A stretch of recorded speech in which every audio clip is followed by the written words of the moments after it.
dusomere Abaroma 5:15 kugeza 21. Romans chapter 5 from 15 through 21. Kadusome mu izina rya Yesu. Abaroma 5:15 tugeze kuri 21. Dusome mu izina rya Yesu. Ariko impano y'ubuntu bw'Imana ntigira ihuriro n'icyo gicumuro, kuko ubw'icyo gicumuro cy'umwe cyateje abantu benshi urupfu, niko ubuntu bw'Imana n'impano y'ubuntu bw'umuntu umwe ari we Yesu Kristo bwarushijeho gusaga kuri benshi. Iherezo ry'ubwo buntu ntirigira insano n'iry'icyaha cy'uwo muntu umwe, kuko iherezo ry'icyo cyaha ryari iryo gucirwaho iteka, nawe iherezo ry'iyo mpano y'ubuntu yatanzwe kubw'ibicumuro byinshi no gutsindishirizwa. kuko ubw'igicumuro cy'umwe cyateye ko urupfu rwimikwa n'umwe, ni nako abahawe ubuntu busesekaye n'impano yo gukiranuka bazarushaho kwimikanwa ubugingo n'umwe ari we Yesu Kristo. Nuko rero ubwo igicumuro cy'umuntu umwe cyateye ko abantu bose bacirwaho iteka, ni nako icyo gukiranuka cyakozwe n'umuntu umwe cyahesheje abantu bose gutsindishirizwa bagahabwa ubugingo.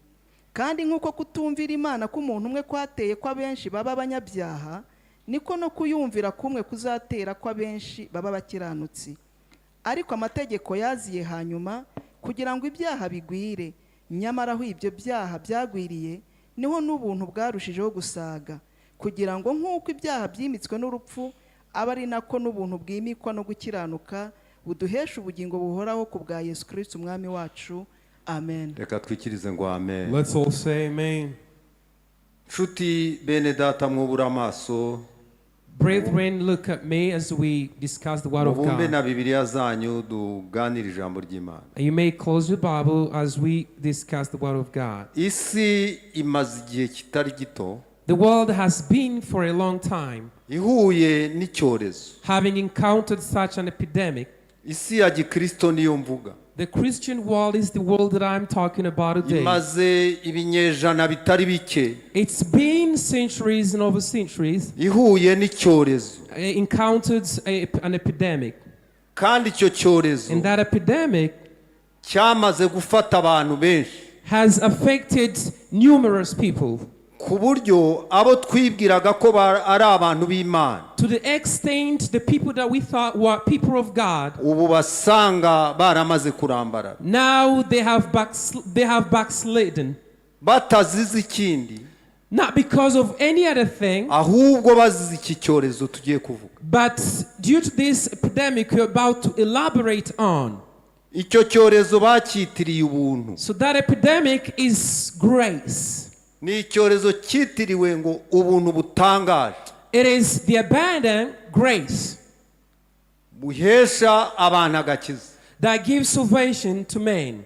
Ariko abakihishemo But they that hidden it, bakaba bavuga ko iyo umuntu yamaze kwakira ubwo buntu they say that once somebody receives the grace, biba birangiye, ibyaha yakora byose nta kibazo. that person is justified no matter what sin he or she can do. Iki cyorezo rero kimaze guhirika abashumba, This epidemic has taken so many iki cyorezo rero pastors. kimaze guhirika ababwirizabutumwa, This epidemic has taken so many iki cyorezo evangelists. kimaze gufata abaririmbyi, This epidemic has taken so many singers. iki cyorezo kimaze gufata abakobwa n'abahungu, This epidemic has taken so many iki ladies cyorezo and kimaze men. gufata amatorero, It has taken so many churches aho uri gusanga abantu barongeye kugaruka mu bubata bari baravuyemo. where you find people have backslidden, went back to the sins that they previously did when they're not saved. Ubundi yet. Bibiliya ivuga ko agakiza katubatura, Normally the Bible is clear that the salvation set us ubuntu free. bw'Imana bukatubatura ububata bw'urupfu. The grace of God set us free from the slavery of death. Ariko ikigaragara, But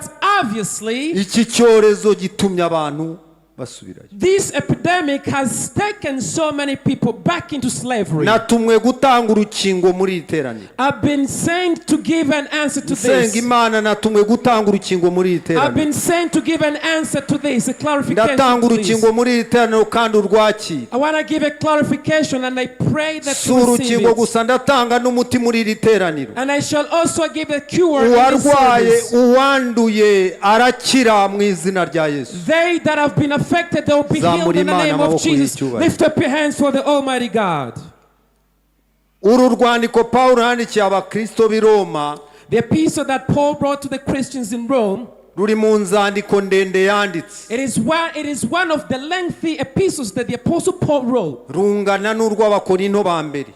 It is equal to the First Corinthians Kuko zombi zifite ibice 16. because they both have 15 chapters. Izindi zigiye zigira 6, 7, 3, 4 gutyo. Some have 6, 7 chapters. Uru rwandiko ni rurerure yavuzemo ibintu byinshi. But this is quite lengthy. Paul elaborated more. Bakeka ko yarwanditse ari mu rugendo rwa gatatu. They think they wrote it when he had the third journey. Bakagenekereza ko hari hagati mu mwaka wa 57 nyuma Yesu agiye mu ijuru. It is probable that it was in 15th year when Jesus was returning to heaven. Yarwanditse amaze guhabwa amakuru n'abakristo. He wrote this later right after being given the information by Christians. Baje kumubwira uko i Roma bimeze. Who would come to give him the report concerning Rome. N'abakristo babiri umugabo n'umugore uwitwa Priscilla na Aquila bavugwa cyane muri Bibiliya. There were Priscilla and the other woman they are talked about in the Bible. Nibo bamusanze Korinto baramubwira atariko ntituzimura ariko tugiye kuguha makuru y'i Roma uyamenye. They found him and told him we're going to disclose some important information. I Roma hari ibice bibiri by'abantu. In Rome there are 2 sects. Kandi iryo torero si we waritangije. And Paul is not the one who started that church. Ahubwo bikekwa ko ryaba ryaratangiwe n'abandi babaga Yerusalemu Pentecote batashye batangiza itorero. It is said that during the Pentecost day are those people who started the ministry. Hagenda hazamo n'abandi bavuye mu yindi migi kuko Roma yari kapitali y'isi. And other people came joining in because Rome during that time it was the capital city of the world. Baramubwira bati i Roma mu itorero ry'i Roma harimo ibibazo bibiri. And they told Paul that there are 2 critical problems in the church. Ariko ikibazo gikomeye cyane kiri i Roma. But the fundamental issue is harimo abantu b'Abayuda babayo bakijijwe. there are some saved Jews there. Ariko bakibandaraye bakiri hejuru y'amategeko ya Mose. But they are still led by the Mosaic laws. Paulo we abo bantu bigisha abantu ko udasiramuwe udakoze udashobora gukizwa. So they teach that if you're not circumcised you can't do this and that. Kandi ibyo bintu byamaze kurema igice gikomeye hagati mu itorero ry'i Roma. And those stuff brought division among the church of Rome. Babimubwira adafite uko ajyayo. Paul was told but he had no means to go to Rome. Babimubwira adafite ikindi yakora. He had nothing to do. Paulo yegura ikaramu arandika. The Apostle Paul got the pen and started writing. Nibwo yabandikiye maze kubabwira. And that's when he started all these things. He wrote all these things. Abereka yuko twakijijwe kubw'ubuntu.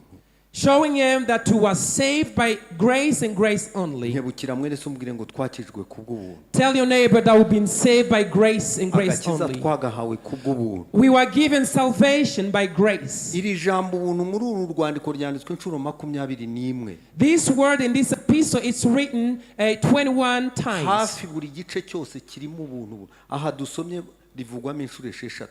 Where we've just read, the word grace has been mentioned 6 times. Aberekwa kagakiza twaha. He showed them that the salvation been given. Twagahawe kubw'ubuntu bw'Imana. We got it by grace. Indwara twakize.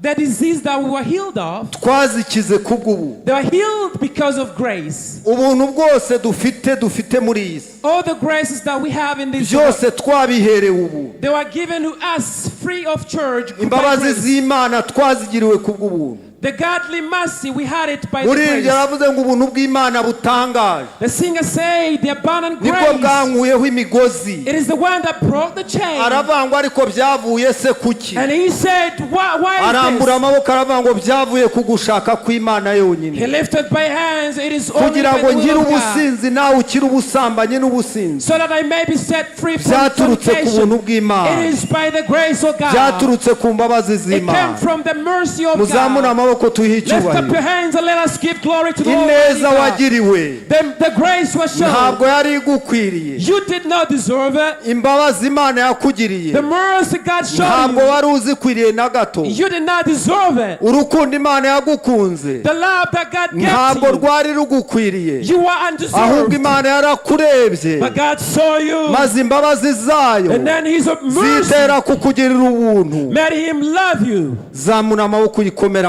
Lift amashyi. up your hands, put your hands together for the Almighty God. Nanjye ubahagaze imbere kuba kuri aka gatuti I standing here at the ntabwo pulpit. nari mbikwiriye. I was not deserving. Emile ajya aduhamya akavuga ati iyo muza kumbona mbere uko nari imeze, Mr. Mill gives testimony and nawe says, iyo I wish you tuza could see me. kukubona mbere. We wish we could see you before. Ariko Imana yirengagije ubwo bupfapfa, But God disregarded Imana that yirengagije ignorance. ubwo bugoryi, He disregarded ignorance. itugirira ubuntu. And then He had mercy on Bagiriye ubuntu us. muzamura amaboko Those who dukomere Imana have had the mercy of God, lift up your ndashima Imana hands. ko yatugiriye We ubuntu. thank God for His abundant grace. Ubuntu busobanura iki? What does grace mean? Ni ikintu uhabwa utakimeritaga. Grace is something you were given when you don't merit it. Reka ntange urugero ruto. Let me give an illustration to bring it home. Nzi umuntu wishe abantu 31 muri jenoside. I know somebody who killed 31 people Uwo during muntu genocide. yatanze ubwo buhamya, uwo muntu ndamuzi. That person gave testimony. I know that person. Gacaca ziramukatira And then he was sentenced by the court. ajya mu buroko. And then he was jailed.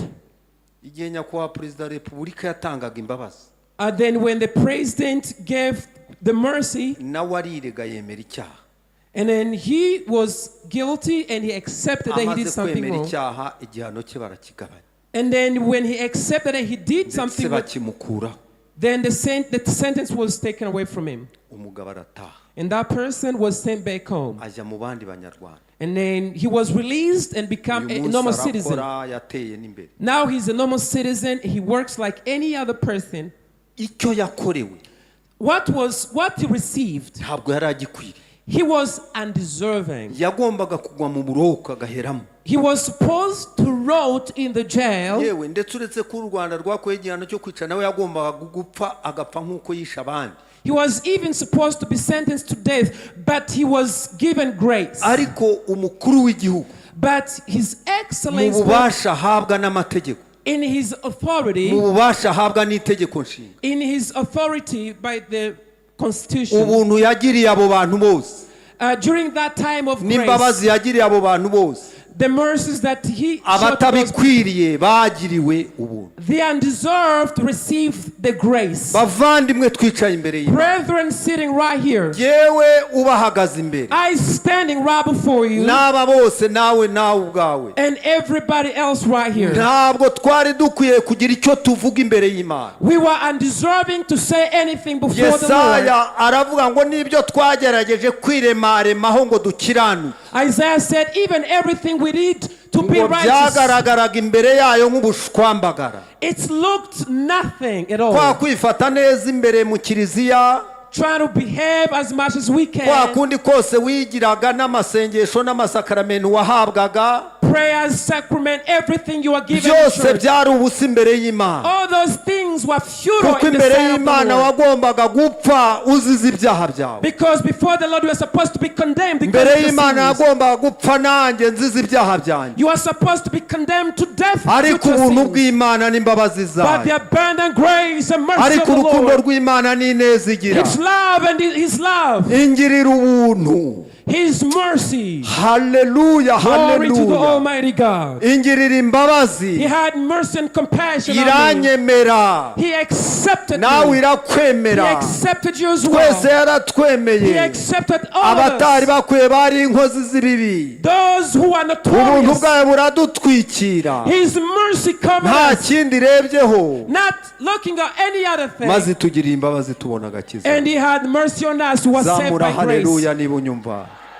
Abagira Hallelujah. ubuntu mwongere muzamure Those who haleluya. receive grace, hallelujah. Abagira imbabazi twongere tuzamure haleluya. Those who receive the mercy and Imana grace, yatugiriye hallelujah. imbabazi. Pawulo rero abibwira abaroma ko twakijijwe kubw'ubuntu. The Apostle Paul was elaborating more to Romans that we were saved by grace and grace only. Bigaragara ko Pawulo afite impamvu nyinshi zo kubivuga. This depicts the fact that Paul was so passionate. Nawe atanga ubuhamya arababwira ati, And Paul gave them testimony saying, jyewe nari umufarisayo wo mu bafarisayo, I was a true Pharisee. nari uwo mu muryango wa Benyamini, I was of the family of nari Benjamin. umunyedini ukomeye, I was a strong religious person. narenganyaga ubwoko bw'Imana, I persecuted the people of ndetse God. nafashwe ngiye kubica mbasanga i Damasiko. And I was caught along the way to Damascus. Ariko nkiri mu nzira ngenda, But while I was on the way, mpura n'umucyo wa Yesu. the light of God shone on me Yesu brightly, arambonekera, and Jesus appeared to me. arambwira ngo Sawuli, Sawuli undenganiriza iki? He says, so why did you Nikubita hasi persecute me? nubamye imbere ye, I fell down prostrate. arambwira ngo nkugiriye ubuntu Sawuli, And he told me, I have mercy on you, Saul. umbere umukozi uhereye umunsi. Be my servant from now Aravuga ati ubwo onwards. buntu Imana yangiriye And he says, the mercy of the bwatumye Lord had me. nzuka nari uwo It gupfa. rose me when I was meant to die. Ubuntu bw'Imana bwatumye tuzuka twebwe abari The bapfa. grace of God resurrected us, we who were Ubuntu meant to bw'Imana die. bwatumye duhabwa amahoro twebwe abari bayabuze. The grace of God received peace that we did not have before. Umuririmbyi nawe wavuze ngo n'aka kabiri undebana, ngo n'iyi sura undebana, Once a singer said, everything you see, how I look, it's Jesus. ni ukubera ubuntu It bw'Imana, is because of the grace of God. ni ukubera imbabazi It is z'Imana. the mercy of God. Nkunda kubaha ubuhamya bwinshi. I usually give you multiple testimonies. Ntabwo nakoze ibyaha biremereye, Maybe I'm not the most notorious, ariko ibyo nakoze nabyo ntibyari byoroshye. but what I did wasn't easy at all too. Nari narabatijwe kandi And I was baptized. naranakomejwe, narabyawe muri batisimu mfite ababyeyi. I was given sacrament, everything.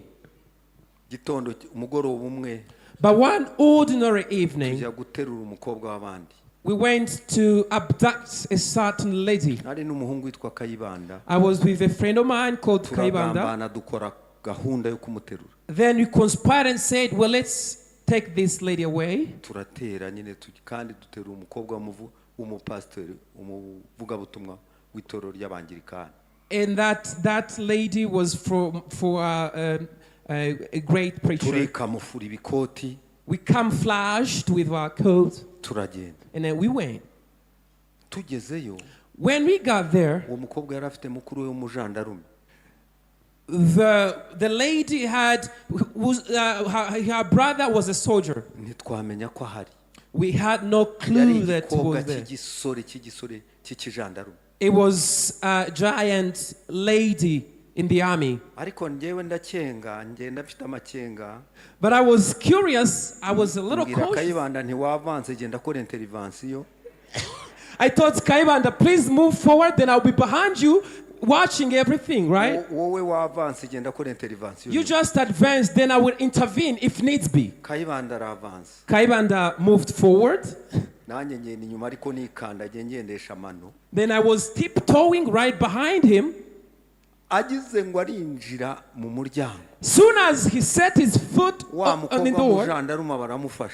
and then the military lady caught him. Numvise ajwigira ambwira ngo Rwibasira we. And he screamed and says, Ngo baramfashe sha. I've been caught. Nditunatuna ndasimbuka ndarenga. And then I did all I could, and I jumped and ran away. Njye nongeye kuryumva ngeze nko mu gakinjiro. Then I just fled. I ran away.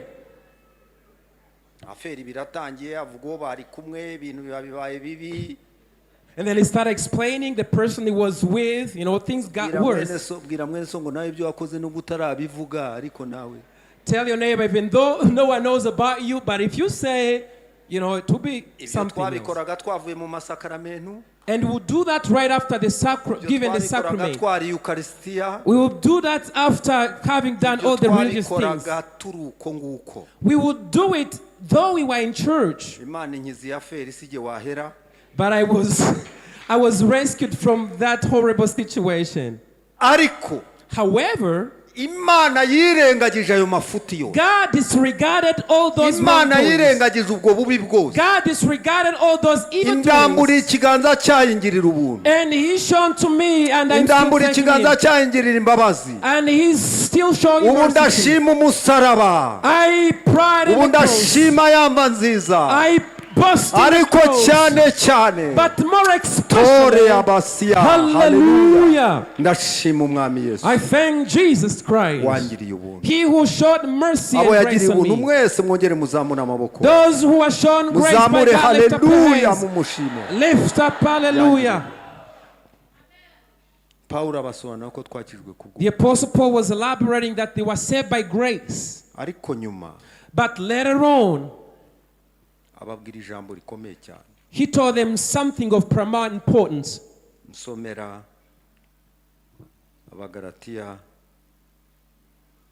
Let's read in the book of Galatians. Romans, please, sorry. Romans chapter 6 verse 1. And 14. And 15. Reka dusome mu izina rya Yesu. Abaroma ibice bitandatu umurongo wa mbere n'uwa gatandatu n'uwa 14 n'uwa 14 n'uwa 15. Okay. Reka dusome mu izina rya Yesu. Nuko tuvuga iki? Tugumye gukora ibyaha ngo ubuntu busage. 14. Ibyaha ntikabategeke kuko mudatwarwa n'amategeko ahubwo mutwarwa n'ubuntu. 15. Nuko tugire dute? Mbese dukora ibyaha kuko dutwarwa n'amategeko ahubwo nuko tugire dute? Mbese dukora ibyaha kuko tudatwarwa n'amategeko ahubwo dutwarwa n'ubuntu. Ongera usubire muri iyo mirongo buhoro buhoro. Umurongo wa mbere 14-15 turimo turatanga umuti n'urukingo. Nuko tuvuga iki? Tugumye gukora ibyaha ngo ubuntu busage. Yego, uwo ni umurongo wa mbere 14.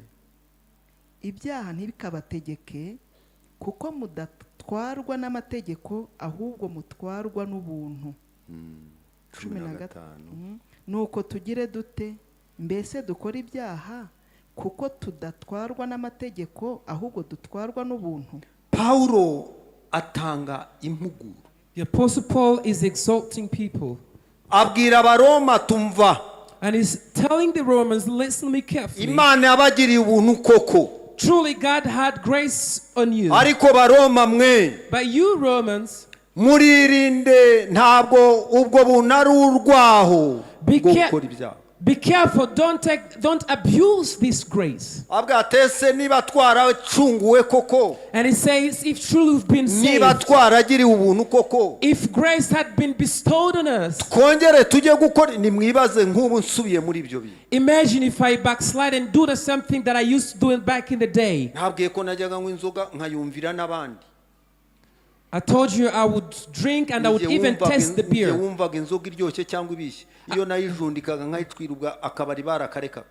I told you that I was the one to taste all the beers because if I wouldn't approve, nobody could go to that specific bar. I know to taste the beer. I'm the best person to taste the beer. Brethren, truly trust me, when I was drinking it, it was quite delicious. So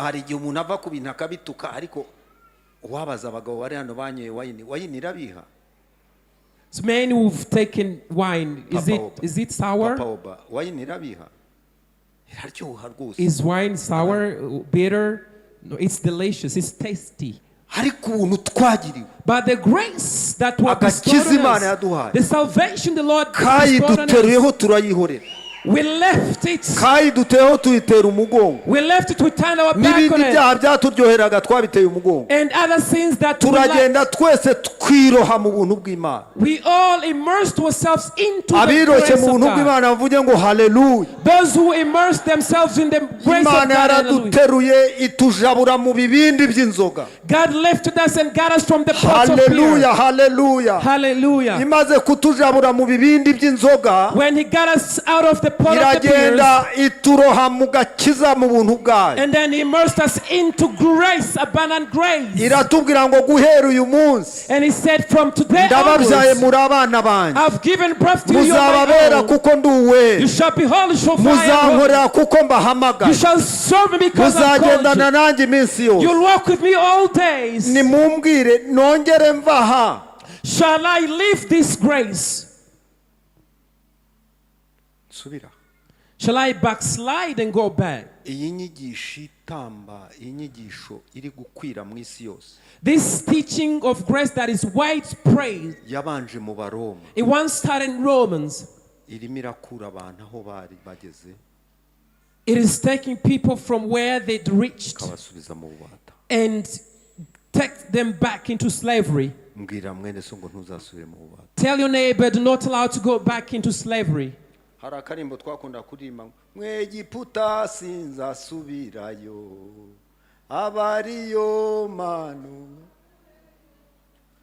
Inyigisho isubiza abantu muri Egiputa, The preaching that takes people back into Egypt ikababwira ko Yesu yarangije ibyo bintu byose, and tells them that Jesus has finished everything ko kubikora ntacyo that they bitwaye. can do as they please. Bwira mwene so ngo icyo ni ikinyoma. Tell your neighbor sitting right beside you, that's a Birutya lie. uvuge ngo icyo ni ikinyoma. Do this across Shamumuro. that's a lie.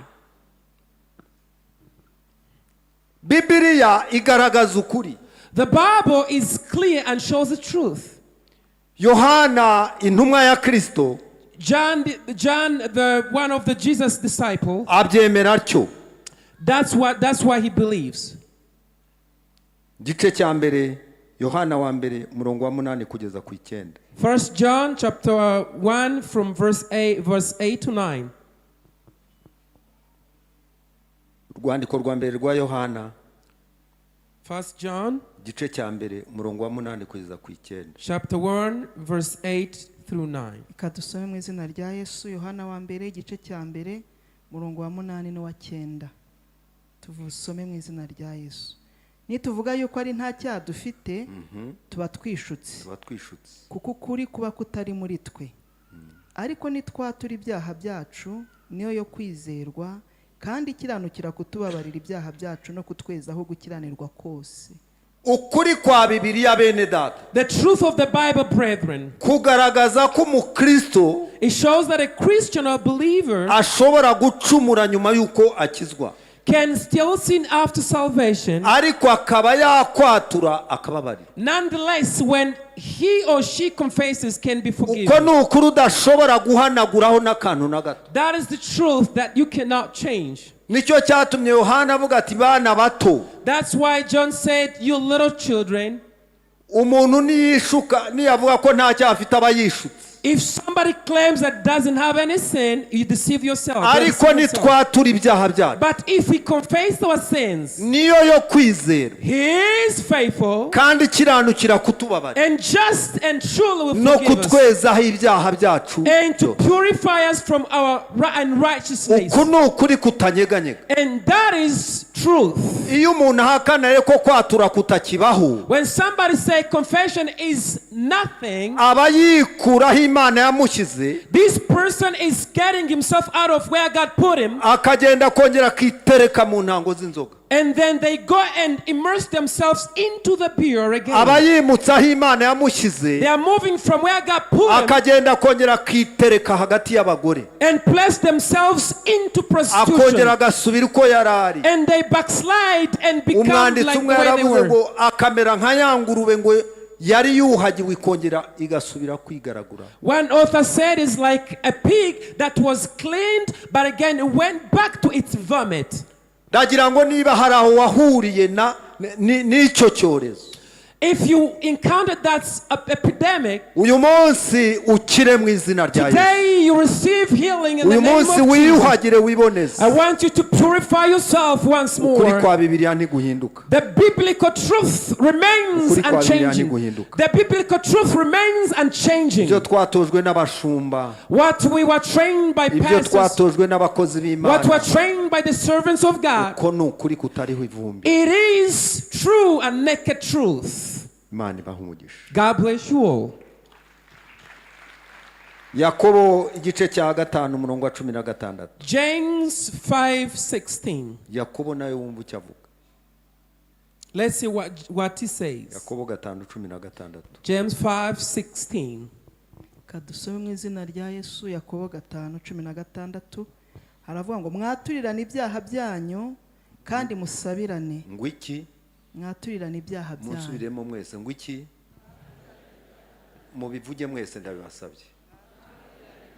Mwaturirane ibyaha byanyu. Confess your sins to each other kandi musabirane and pray for each other kugira ngo mukizwe. so that you may be healed. Uyu ni Yakobo wo mu ntumwa 12. This is James, one of the 12 disciples. Uyu ni Yakobo wiyise imbata ya Yesu. This is James, one of the bond servants of Jesus Arahugura Christ. abakristo He's exalting Christians, bakijijwe, those who are saved, the believers, akababwira ngo mwaturirane ibyaha byanyu igihe mwasenze. and tells them, confess your sins to one another. Nicyo kituma tubikora igihe twakoze amasengesho, yaba yewe Pastor Korodine cyangwa je cyangwa undi, turavuga ngo tugiye gufata umwanya wo kongera kwisuzuma no kwatura. That's why we do it quite often when we have prayers. Turagendera mu magambo y'igisekuruza cyacu. Our bases are found in James. Turagendera mu butumwa bw'umurage. We have bases in Uwitwa our mugabo inheritance. yaravuze ngo sibyo twihimbiye ubwacu, Somebody said this is not something we made ahubwo up. nibyo twigiye ku birenge It is something we learned from the footsteps of our Komera Imana amashyi ancestors. bene data. Glory to God. ntabwo ari ibihimbano. These are not concocted things. Izo nyigisho rero z'icyo cyorezo ziravuga ngo kwatura ntibigikorwa, ntibikwiye kubaho. The teachings of the grace says confession is futile. Bakanatinyuka bakavanga iyo umuntu agiye kwatura ngo abari gupfobya amaraso ya Yesu gute. They even dare say when somebody confesses is demeaning the blood of Jesus. Ni ukuminimiza amaraso ya Kristo gute. How is it to minimize the blood of Jesus Mu gihe Christ? intumwa ze zitwa inkingi, aba bagabo mvuze Yohana na Yakobo bitwa inkingi, ni piliye. These apostles are called the pillars. Babita piliye, babita inkingi. They are fundamental pillars. Aba ni abagabo bazavugwa mu mateka kugeza igihe impanda izavugira. These are the men who keep on spoken about until the trumpet is Umwe blown. muri bo niwe wavuze ngo iyo tuvuga ko nta cyaha dufite tuba twishutse, ariko iyo twatuye turababarirwa. James, one of them, said when we say we have no sin, we are deceiving ourselves, but when we confess, we are forgiven. Uwa kabiri Yakobo nawe aravuga ati mwaturirane ibyaha byanyu. And James adds on and says, confess your sins to one another. Musabirane kugira ngo mukizwe. Pray for one another so that you may be saved. Shuti bene data, Brethren, iki cyorezo rero kimaze gutwikira abantu. this epidemic has concealed so many Bamaze people. kongera gusubira mu nzoga. They've got backslid to Bamaze beers. kongera gusubira mu busambanyi. They've gone back to prostitution. Bamaze kubibatiza no kubihindura. They have changed the truth and Ariko twisted it. ababatuwe, But they that have been set free, abakijwe n'ubuntu bwa Kristo, they that have been saved by the ntabwo grace of dufite God, kongera gusubirayo. we don't have to backslide anymore. Imyaka 35 irarenga irarangiye mvuye muri ibyo bintu. 35 years are over after I left that old life. Irarangiye mbisezeyeho. I said goodbye to Kandi it. ashima Imana ko nongeye gutera intambwe ngo mbigarukemo. And I thank God that I made a radical Imyaka nsigaje decision. yo kubaho ndamarana. My time remaining, I'm striving. ndimo ndarwana intambara nterana ibipfunsi ngo nkomeze. I'm striving, fighting with the devil ndimo to keep ndarwana going. intambara nsiganwa I am striving, heading to kugira ngo heaven, ngere aho ntanguranwa so that I may maze go nsingire where ikamba ry'ubugingo then I'll be given the crown of life. iry'umucamanza utabera azampa. The one that the true judge shall give to nzakomeza me. ndwana intambara I shall keep on battling. nawe uzakomeza urwana intambara. Keep on battling as well. uzirinde kugaruka hahandi Do not backslide aho and go back to twasezeye sin. turahazi. We know where we came from. twarahakubitiwe biratinda. It was the worst place to have been and bamwe beyond. bahakuye n'ubumuga n'indwara. Some came up with infirmities. turashima uwadukuyeyo. But we thank He who got us out of zamura that amaboko place. tumuhe icyubahiro. Lift up your hands and give glory to the turashima Almighty God. uwadukuyeyo. We thank Jesus who got us Ntabwo out of that dukwiye worst place. kongera We won't go back. gusubirayo. We won't go back. mbwira mwene data umwegeranye Tell your neighbor sitting right next to you, ati ntuzasubire. don't go back. mbabarira ndabigutumye Kindly do it for murebe me. mu maso mbwira ati ntuzasubire. Look them into their face and tell them, don't go back. nyiri itorero The owner of the church, ari we mwami Yesu He who is Jesus Christ nawe ubwe Himself, ashimangira uko kuri. He emphasizes the truth. yemera ko habaho gusubira inyuma. He knows that backsliding does happen. umukristo akaba yasubira inyuma A believer can backslide, it can happen. ariko akongera akihana But it's akongera akatura. he can confess, she can confess and Agaki. repent and be saved again. yabwiye ngo iki itorero rye mu Efeso.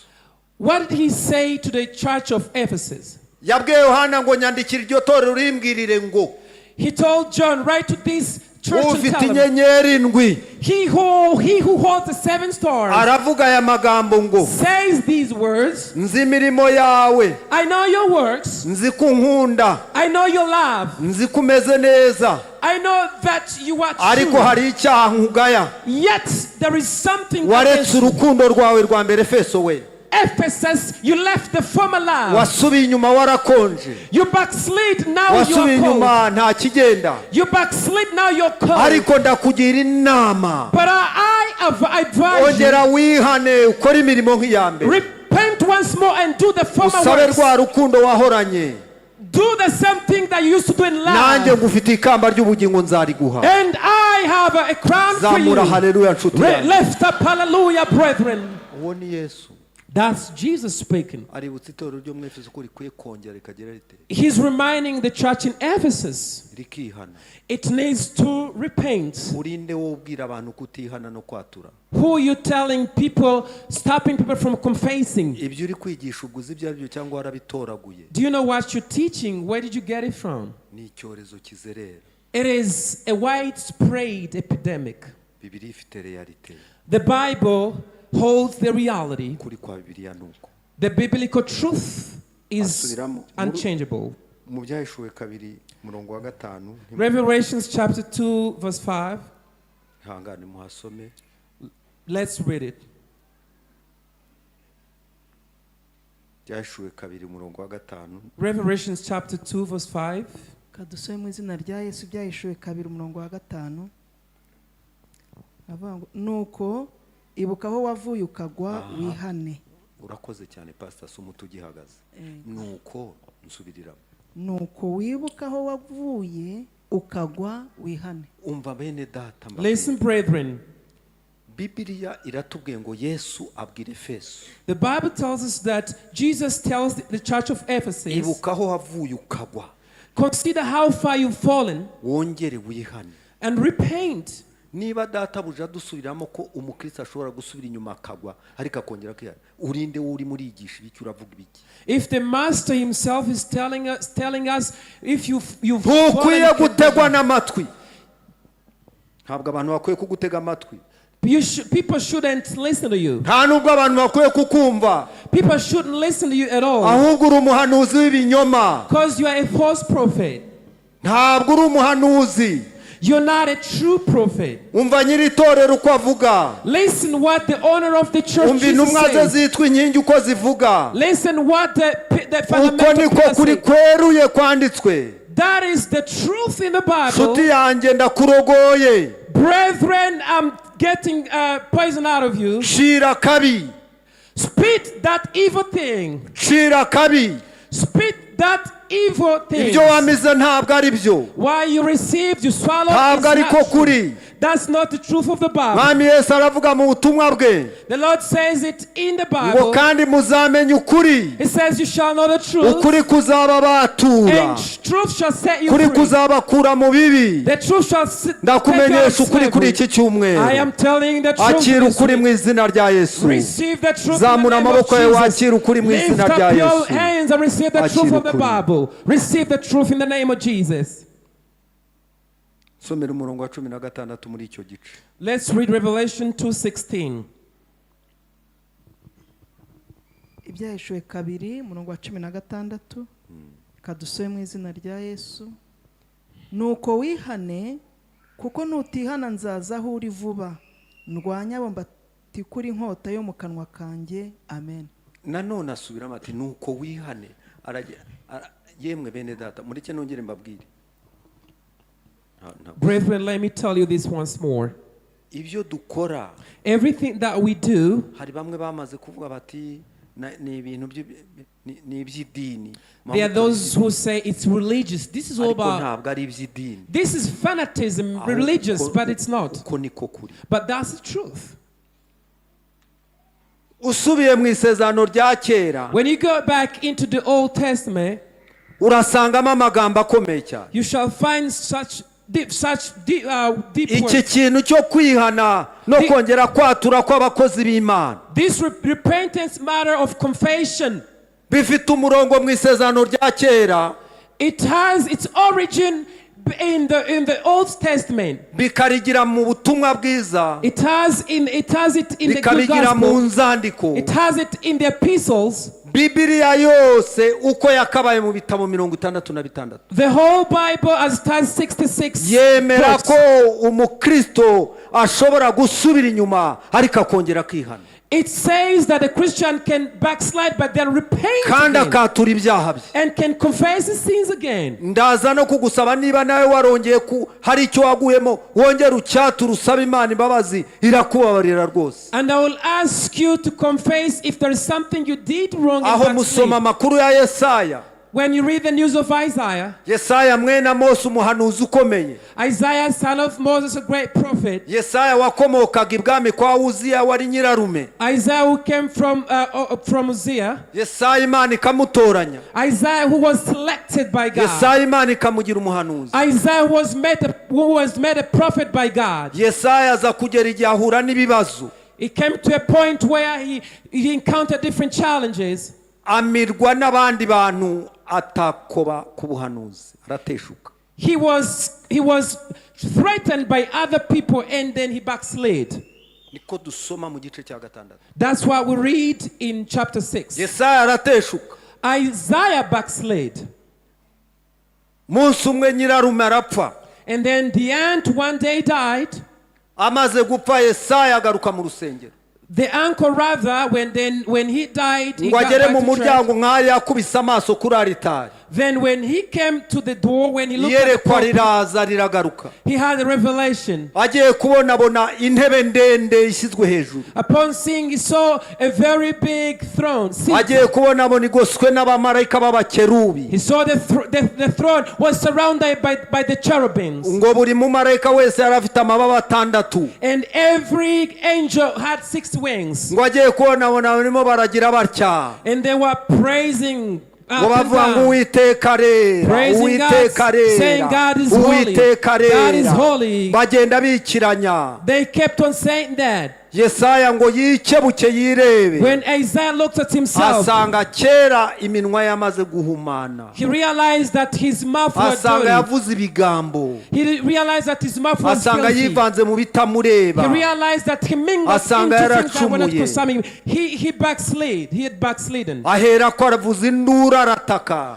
From that time he screamed out aba loud. batayiwe mbonye ishyano ndapfuye He said, woe unto me, I'm kuko dying. mfite iminwa yanduye. For my mouth are filthy. Uwiteka yumvise uko kwatura kwa Yesaya, When the Lord heard the confession of abwira Isaiah, marayika uri iruhande rwe, and he told the angel beside arambwira him, ati fata iyo pensi, he says, take this, genda ujye ku gicaniro, go to the altar, kuramo ikara ryaka umuriro, get the burning coal, genda ukoze Yesaya ku munwa, and put it on the mouth of umubwire Isaiah, ngo ibyo yakiraniwe n'ibigambo yavuze ndabimubabariye. and tell him I've forgiven him of his Yesaya agiye wrongdoings. kubona marayika araje, Upon seeing Isaiah saw the angel amukoze coming, ikara ku munwa we, and then he put the burning coal amubwira on ngo his ibyaha mouth, byawe urabibabariwe, and said, your sins are ibicumuro forgiven, byawe biratwikiriwe, your iniquities are forgiven, amafuti yawe akuweho. your wrongdoings are no more. Yesaya ngo ahagararaho, Isaiah stood. agiye kumva ijwi ry'Uwiteka, Upon seeing he heard a voice of the yamubwira ngo Lord, ndatuma nde, he said, who shall ubwo I amaze send? kwezwa noneho nagutuma. And the Lord said unto him, Yesaya aravuga ngo ndi hano barije utuma. since you're whole, I can send you. And he Nshuti said, bavandimwe bene data, brethren,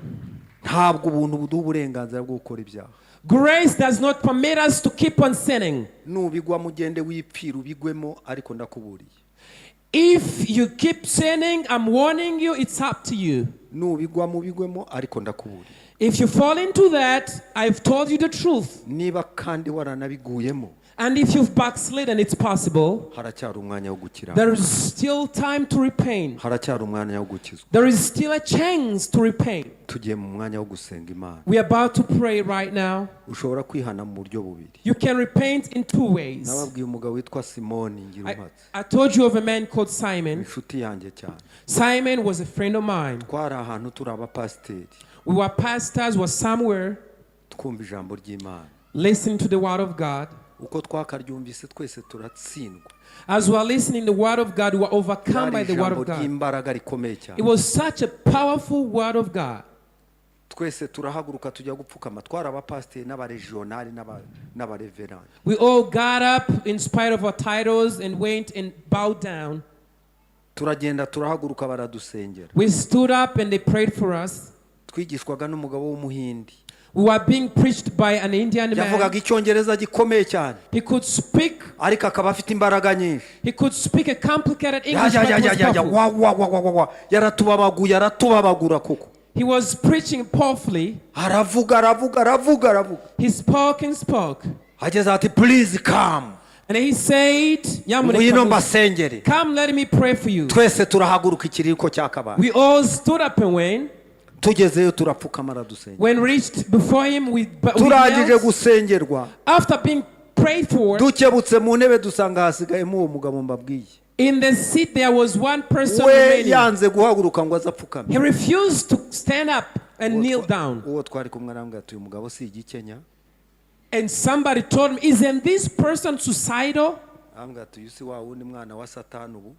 Isn't this the child of the devil? Ataya amagambo twumvise n'izi imbaraga z'uyu muhinda afite kubona bitamuhagurukije. We've heard the powerful words from the servant of God, but he can't Tujye stand. inama tuti nitugera muri Dore twari tuze kumuhugura.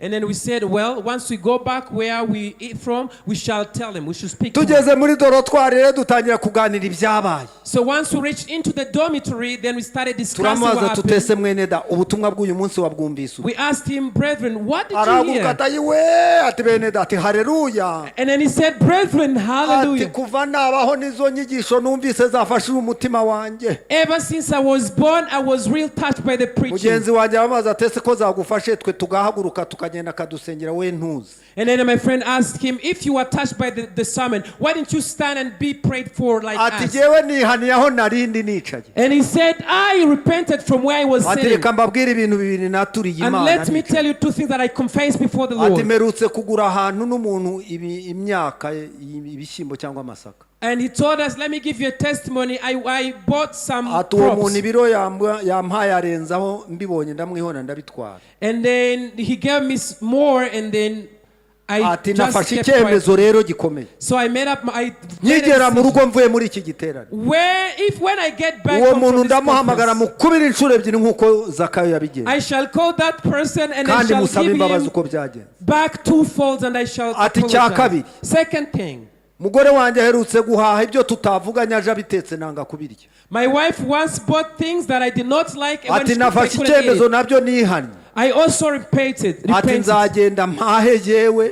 And I decided I'll go Nze and shop, nteke. and then I shall cook. Mpamagara umugore wanjye musabe imbabazi mfukamye. Then I will call my wife, I shall cook and repent before my Ati ngaho wife. namwe nimumbwira ibyo mwihanye. And then tell me also what you repented.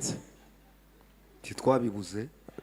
We were speechless. Ntitwasanze twahagurutse muri cya kiriri cy'abapentekoti. We just stood up in the Umuntu crowd. avuga ati ngwino abantu bose bakazana batabyumvise We just came in the crowd without even understanding what was saying. najya kuguhamagara muri ubwo buryo. I was about to call you in the same Ariko ndagira manner, ngo dusenge Imana. but I want us to pray. Waba warahuye n'iki cyorezo? Were you affected by this epidemic, wrong Cyaba teaching? cyaraguteye ubwandu Were you infected somehow? maze kugusuka umuti. And then this is the cure. Uyu ni umuti ngusutse. This is the cure I'm pouring you Uyu ni down. umuti ngusutse. This is the cure I'm pouring down. Mira. Swallow. Mira. Swallow. Uyu ni umuti w'ukuri. This is the true medicine. Imyaka maze muri iyi nzira. The years I've spent in Ikintu this cyose way, cyanyigisha gusubira aho narindi nzi. whatever that will get me back where I came Ntabwo from, uko ari ukuri kw'Imana. that's not the truth from the Ahubwo ubwo ni Bible. urupfu. Rather, that is death. Ndashaka ko dusenga I want Imana. us to pray. Turabanza gusengera umuntu ushaka kwakira ubuntu bw'Imana. We want to pray for somebody who want to be saved, want to Ushobora receive kuba the umaze igihe grace. uzerera uzimiye. Probably you've been wandering, moving up and down. Ushobora kuba umaze igihe ugenda mu byaha. It's probable that you've been sinning Utarakira Yesu ngo aguhe ubuntu bwe. and you haven't received Christ as your Lord and Ariko personal Savior. ndagutangariza muri iri teraniro. But I want to announce to you in this Imana service, irashaka kuguha ubuntu bwayo. God wants to give you His Wanyemerera grace. ukazamura ikiganza aho uri. Could you please lift up your hand from where Yewe you ushaka are? kwakira Imana iguha umugisha. If you want to Ushaka receive, kwakira ubuntu if you want to bw'Imana. receive the grace of God, God Zamura bless you. ukuboko God pe, bless you. we Lift up kugira your ubwoba, hand. Lift we your kugira isoni. Do not be shy.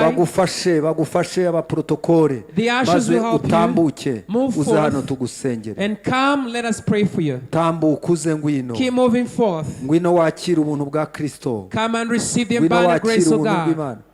Uriya mama nawe mumufashe atambuke niba ashaka kuza. Ngwino mwene dukomere Imana amashyi tumwakira. Come, brethren, come, brethren. Ndaguhamagaye niba utarakira Yesu nk'umwami n'umukiza wawe. If you haven't received Jesus Niba as your Lord and utarakira personal agakiza Savior, ka Kristo Yesu. if you haven't received Zamura Christ, ukuboko aho uri nawe. lift up your hand from where you are. Tambuka uze imbere hano. Move forth.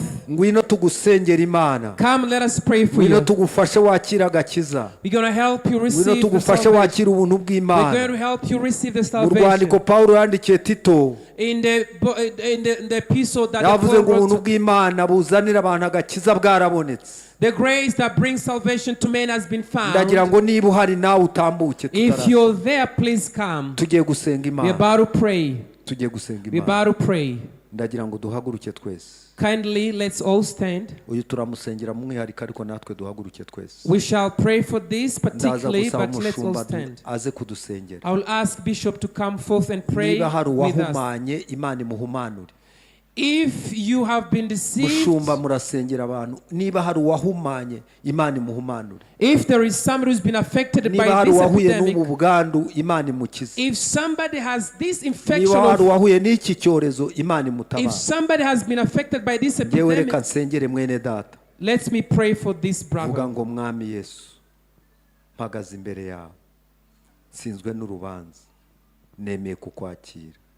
Umbere umwami n'umukiza. Nanjye ungirira ubuntu. Mpabwa agakiza kawe. Mu izina rya Yesu. Amen. Mana ndagushimiye kandi ndaguhimbaje. Turagushima ku bwa mwene data wemeye kukwakira. Nguye ahagaze imbere yawe kandi amaze kwatuza akanwa ke.